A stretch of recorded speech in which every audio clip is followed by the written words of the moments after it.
la realidad. Bien. Explícame todo, tenés como 5 programas de Al Caer la Tarde para explicar todo. Bien, ahí tocaste un tema. La renuncia de Marco Labaña. Ese, Nico, tu tema había sido entonces Y- tu materia. Bueno, la renuncia de Marco... Línea 1, renuncia de Marco Labaña. de renuncia de Marco Labaña. Eso tuvo un golpe fuerte mediático, la renuncia de Marcos Labaña, el anterior titular del INDEC. Ahora está Pedro Lines, entró en su reemplazo. ¿Y por qué se dio esta renuncia? Al menos, ¿cuáles fueron las comunicaciones oficiales? Principalmente fue por una disputa sobre una metodología. Eso a priori, ¿no? Sí, pues. Una metodología de algo que se llama la canasta, ¿sí? La canasta. Básicamente, cuando uno mide un índice de precios, como es el índice de precio de consumidor, hay más. Hay índice de precio interno mayoristas, hay índice de costo de la construcción, son todos índices que, si bien no son de precio de consumidor, son índices de precio. Básicamente Sí. es un número que trata de simplificar la evolución de algo que es subyacente, en este caso los precios del consumo de las personas. ¿Cuánto aumentaron los precios para el consumidor medio, digamos? Claro. Tipo? Y del índice del IPC sale, de su variación mensual o anual, cualquiera sea, sale lo que se conoce como la inflación, que es el término que mucha gente conoce y que se utiliza muchísimo en los medios. La inflación, que es un número que enloquece, o tanto para bien o para mal. Si es bajo, pareciera que es un logro monumental, y si es alto, pareciera que se cae todo. está a punto de derrumbar el país. Exactamente. Bueno, entonces, este índice, que es el IPC, al ser un índice, tiene ponderaciones. ¿Qué trae una ponderación? Bien. Ahí Cuando ya. vos seguís los precios de los consumidores, vos tenés que seguir, no podés seguir un precio, vos no podés decir la inflación se va a basar en el índice de precio que se basa en el precio del pan. ¿Cuánto subió el pan? Claro, porque eso es reduccionista. Ese es un solo bien. Es un solo bien. Entonces vos decís, vos haces un seguimiento del precio del pan, pero también del aceite, también de las harinas, y también, no solamente lo que es alimentos, De la carne, de la bebida, arroz. claro, carne, vegetal, y después tenés toda la parte, eso es lo que viene. Después tenés prenda de vestir, por ejemplo, en lo que es servicio tenés hotelería y restaurante, en lo que es servicio tenés transporte, combustible, la la luz, el energía agua. eléctrica, el gas. Tenés una amplia variedad de bienes y de servicios. Son esas dos ramas. Ahora, el INDEC lo que hace un seguimiento de los precios de esos bienes y servicios. Ahora dice, yo tengo cuánto aumentaron, disminuyeron, todo estos sé precios. cuánto aumentó el pan, sé cuánto aumentó la leche, sé cuánto aumentó la nafta, sé cuánto aumentó Exactamente, la todo. luz. Pero, ¿y cómo armo? Y ahí cómo ¿Qué es lo que reduzco eso a un consume? índice. ¿Qué es lo que consume Alejandro Chaín y qué es lo que consume Tito Meissner? Exactamente. Y entonces, lo que dicen es, bueno, para eso necesitamos saber qué es lo que consume un Yo no hogar. tengo auto, no, Claro. no gasto nafta. Entonces vos decís, no, a mí no me sirve este IPC. Bueno, la idea es que justamente sea una medida del promedio de lo que consume un hogar en la Argentina. O sea que se hace un estudio sociológico y se dice el hogar argentino promedio consume tanto de nafta, tanto de luz, tanto de pan, tanto Claro. de carne, tanto. ¿Sí? No es tan sociológico, es estadístico.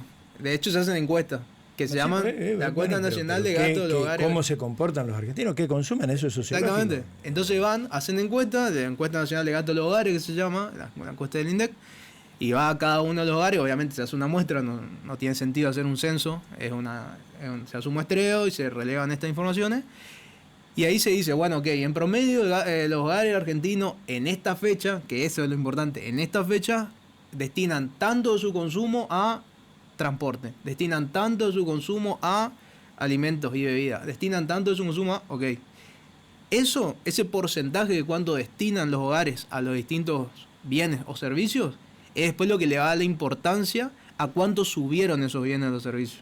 Bueno, pero ¿quién termina decidiendo qué mido y qué no mido? El INDEC. El INDEC. El INDEC Los es el que tiene técnicos la del facultad. INDEC. Los técnicos se hacen, no es un tema caprichoso. no es discrecional, se hacen nota metodológica y se explica. Ahora, ¿cuál es el problema? ¿Y por qué se dio esta renuncia? ¿Y cuál fue la discusión detrás? Esta encuesta que dice qué tan importantes son estos bienes o estos servicios para el hogar argentino, ¿no? Con el que después se construye el IPC, con el que después se da la inflación, estaban calculados con valores de una encuesta que se hizo en 2004-2005.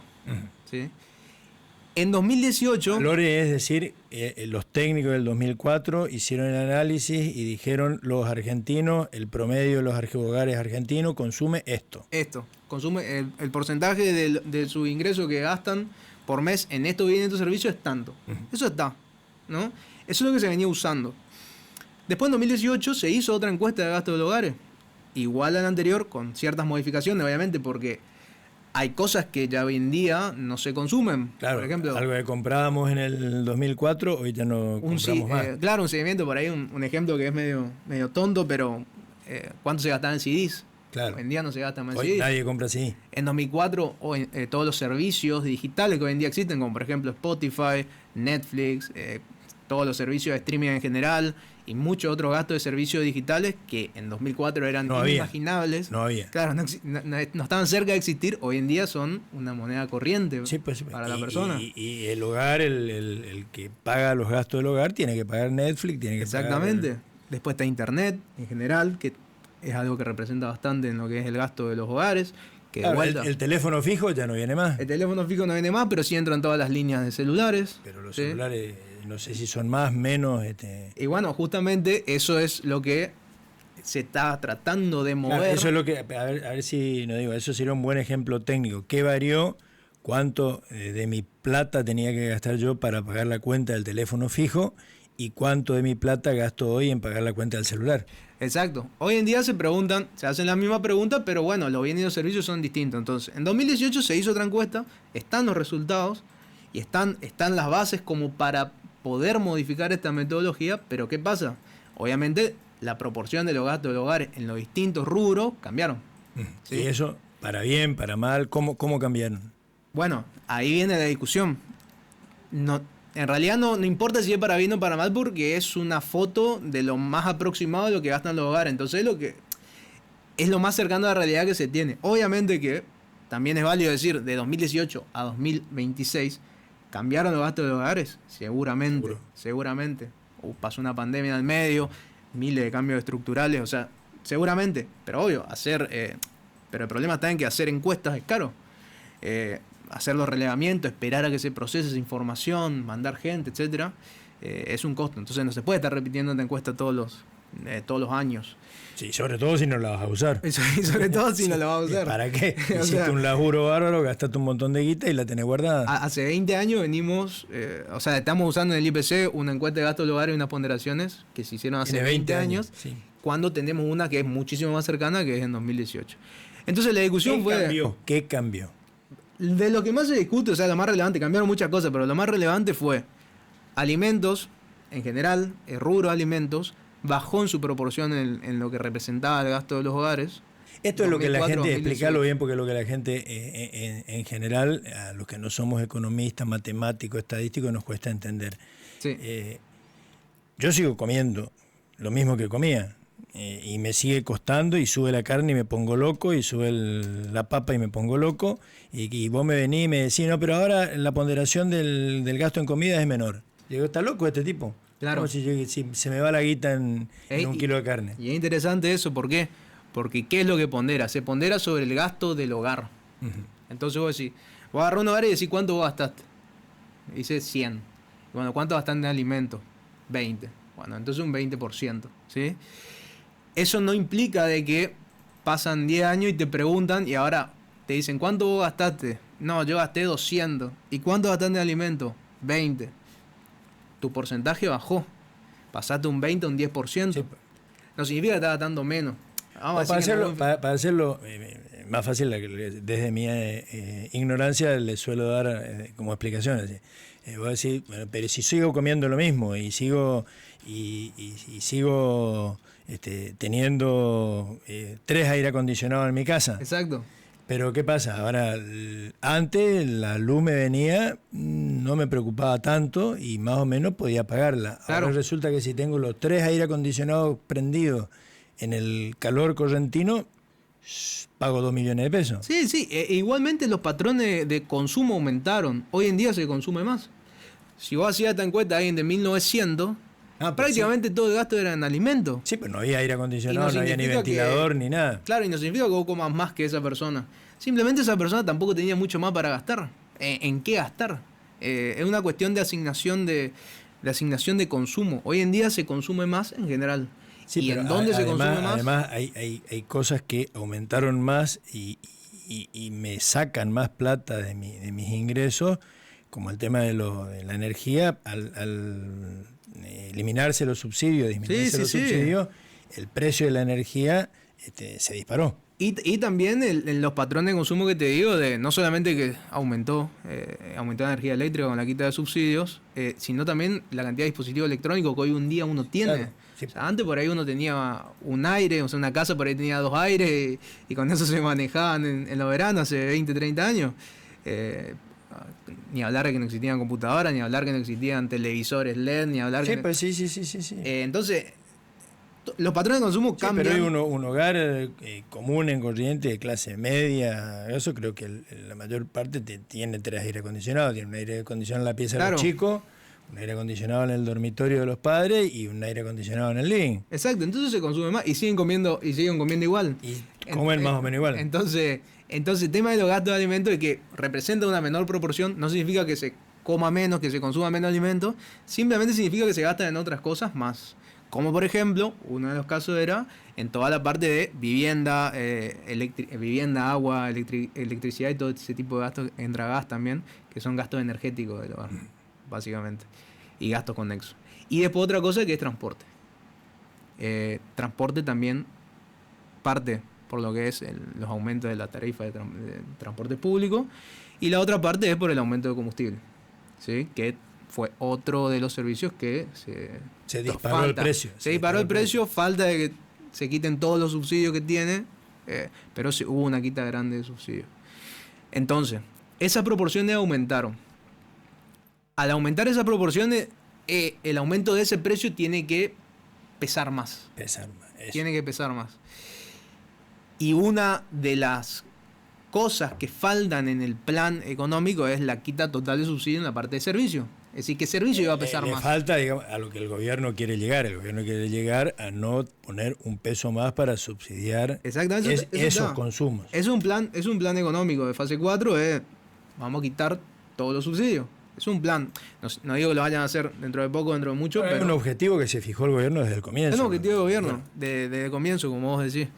Entonces, hacer pesar aún más a todo lo que sean servicios en general, ya sea electricidad, gas, agua, transporte, por ende combustible, no era muy estratégico, y cambiar el índice en el medio no le parecía que hubiese sido bueno porque ellos están siguiendo una tendencia del índice actualmente, cómo se va moviendo. Ya yo creo que dentro del equipo económico ya le tomaron el pulso a, bueno, ¿Cómo es eso?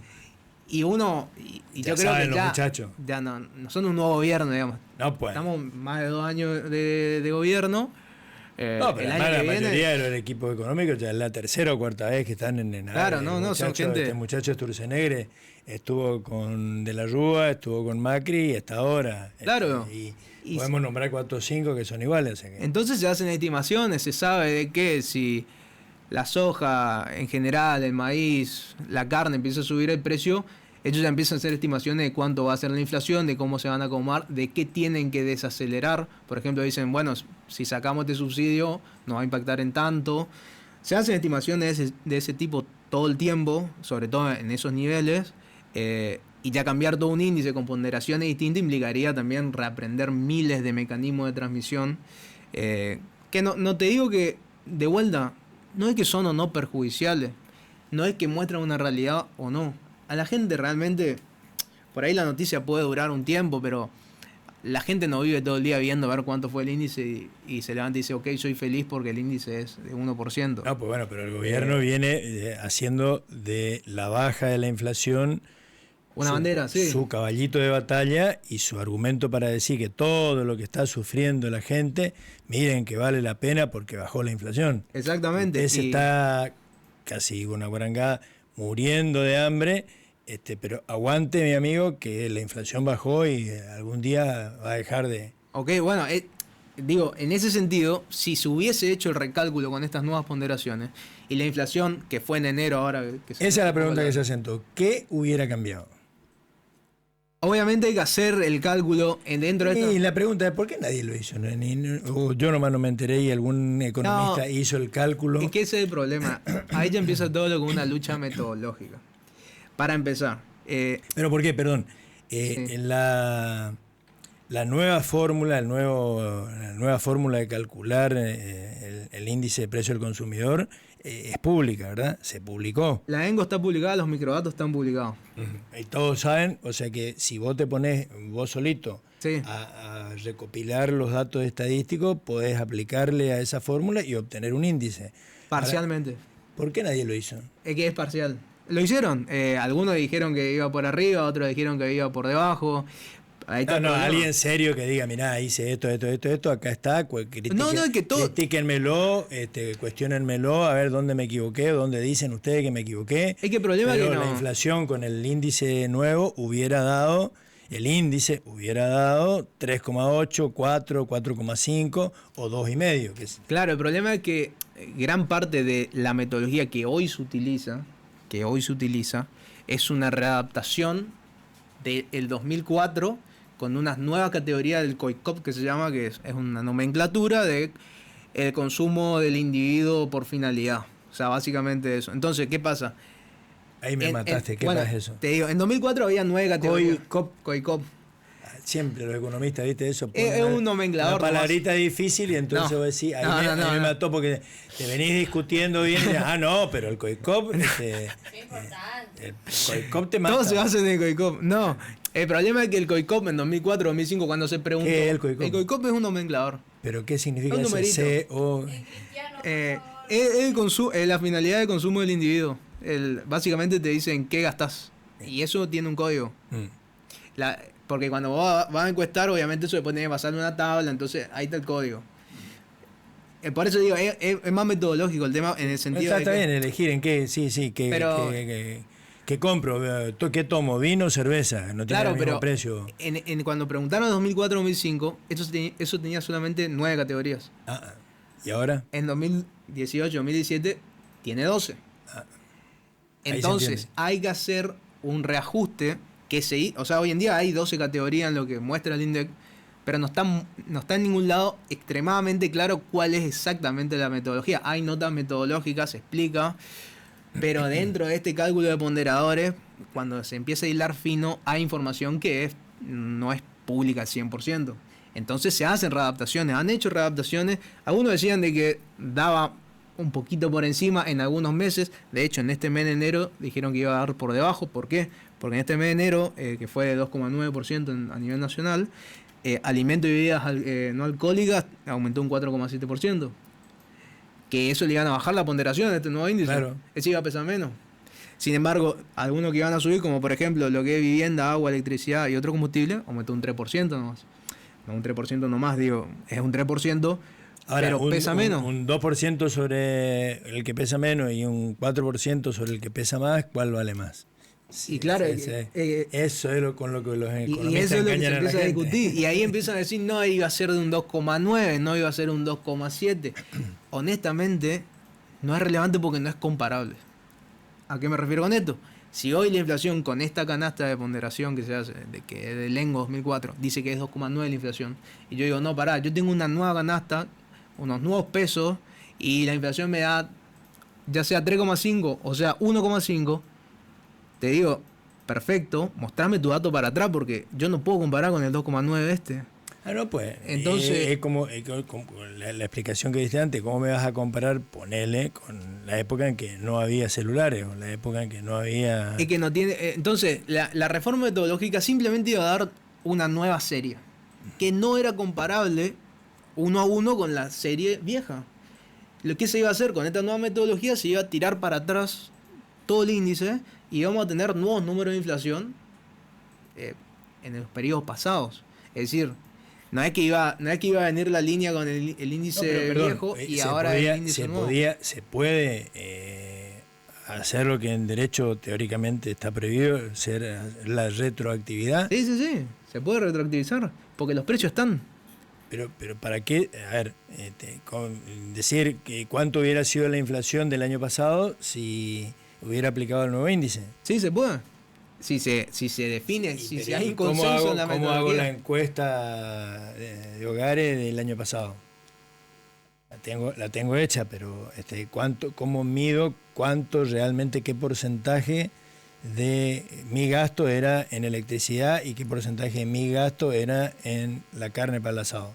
Es que lo que se dice es, vamos, o sea, en las ponderaciones, está bien la pregunta, en las ponderaciones de consumo del hogar se dice, bueno, vamos a ver cuánto consume un hogar hoy.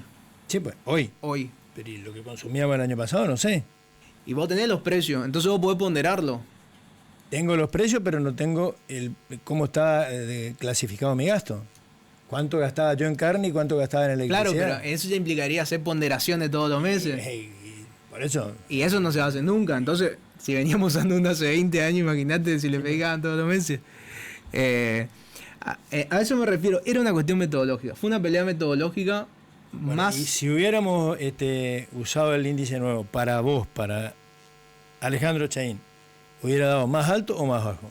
Debería hacer el cálculo.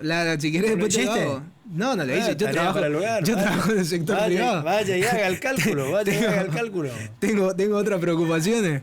Por ahí más terrenales.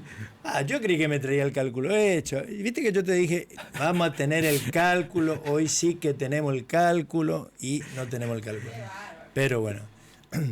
Pero bueno, entonces, hablando en serio. relevante, hablando en serio, en el NEA, este mes en particular, en enero, hubo una dinámica que fue particular, donde generalmente el NEA tiende a estar por debajo en ¿Y eso inflación por qué? que a nivel nacional. ¿Por qué se nos disparó la inflación? Y bueno, se nos disparó a 3,8% en enero, en comparación con diciembre. ¿Qué gastamos más en el Y bueno, y principalmente acá ya que estamos duchos con todo lo que es rubro, etcétera, ¿qué fue lo que, dentro de ese índice, qué fue lo que más aumentó? Principalmente vivienda, agua, electricidad, gas y otros combustibles. Es decir, acá en el NEA, en la región, es decir, tanto Chaco, Formosa, Misiones como Corrientes. Eso fue lo que más aumentó y que disparó muchísimo. De hecho, casi un punto más. En el rubro de bienes, NEA tuvo 3,3% de inflación y en el rubro servicios 5,6%. Entonces fue servicios. Servicios subió mucho en este último tiempo y bueno, obviamente tenemos enero cuestiones estacionales, en el norte hace mucho calor. Eso, sí, pues, aire acondicionado prendido, aunque sabés que te va a venir un golpe al bolsillo, pero no podías estos días de terrible calor. Claro, se empiezan a poner penalidades por consumo de kilowatt. A los niños, a los ancianos, a las mascotas, sin aire acondicionado. Sí, esa parte, y bueno, después la otra parte de transporte. Entonces servicio aumentó más que proporcionalmente lo que es el NEA y eso hizo que suba mucho. Después de la otra parte de alimento y bebida tampoco se queda atrás y la parte de carnes y verduras, carnes bovinas sobre todo y verduras, viene teniendo una aceleración. ¿Por qué se disparó tanto el precio de la carne? Y en gran parte por la subida del precio internacional y también por la apertura comercial de lo que son estos mercados. Porque en Gaúl estamos por exportar a Estados Unidos. Sí, la apertura comercial siempre generan eso, o sea, tienden los precios internos cuando no hay pero tanta todavía barrera. no le exportamos. No es relevante porque hoy en día existen los freezer, ¿eh? No hace falta faenar la carne. Que los muchachos ya sacaron la carne del mercado, ya no le traen a la carnicería de Don Manolo y ya guardaron para mandársela a Estados Unidos. Y gran parte del consumo de carne de bovina, quitando por ahí los cortes más premium, se consume en procesado. Digo, no es que se tiende a exportar un pedazo de carne, salvo que sea muy premium, sino es que son subproductos de la carne. Por ejemplo, una hamburguesa, una carne molida y mil otros subproductos que ni siquiera son para consumo humano. Entonces, cualquier apertura o tendencia a la apertura internacional genera expectativa de que, obviamente, eso hace de que los mercados tiendan, voy a poner en silencio esto, los mercados tiendan a valorar un poco más esos productos. Don Alejandro Chaín, viste que no necesitaba preparar nada, esto no estaba fuera del programa y... Después igualmente, si tengo un cálculo de este nuevo índice... La semana que viene estás condenado a venir y a darnos el nuevo índice. Semana que viene vamos a traer un nuevo índice, pero te voy a traer un invitado más. Bueno, alguien del equipo. Va a traer apoyo logístico. Y nada, así cuando se ve más gente para del que equipo. Para que mienta otro. Son terribles los economistas. Gracias, Alejandro. Gracias, un Tito. gusto como siempre.